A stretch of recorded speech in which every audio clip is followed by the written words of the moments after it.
ఆ విధంగానే మనకు నిన్న చాలా చోట్ల సచివాలయాల్లో కూడా 1వ తారీఖున మనము పెరిగిన పెన్షన్, అంతకుముందు మనకి 2000 రూపాయలు ఉన్న పెన్షన్ని దశల వారీగా అంటే 2250, మళ్ళీ 2500, 2750, మళ్ళీ ఈరోజు చూసుకుంటే 3000 రూపాయలు. ఈ విధంగా దశల వారీగా ఏదైతే పెంపుదల చేశారో ఆ పెంచిన మొత్తాన్ని ఈ జనవరి 1 నుంచి 2024 జనవరి 1 నుంచి అర్హులైన అందరూ అవసరాలందరికీ కూడా ఈ వైఎస్ఆర్ పెన్షన్ కార్యక్రమం కింద అందజేయడానికి శ్రీకారం పెట్టడం జరిగింది.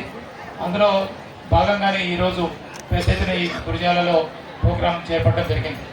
అలాగే మీ అందరికీ తెలుసు, రాష్ట్రంలో కొన్ని ఆర్థిక సమస్యలు ఉన్నప్పటికీ కూడా ఎక్కడికి మనకి వెనుదిరిగి చూడకుండా ఎంత కష్టమైనప్పటికీ కూడా ఇచ్చిన మాటలు నిలబెట్టుకునే విధంగా ప్రభుత్వం ముందుకెళ్తా ఉంది.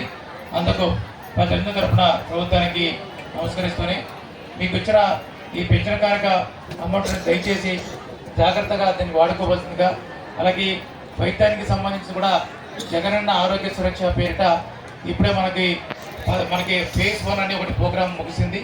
అలాగే ఈ రోజు నుంచి జగనన్న ఆరోగ్య సురక్ష పథకం కింద మనకి 2వ దశను కూడా ఈరోజు ఆరంభించుకోవడం జరిగింది.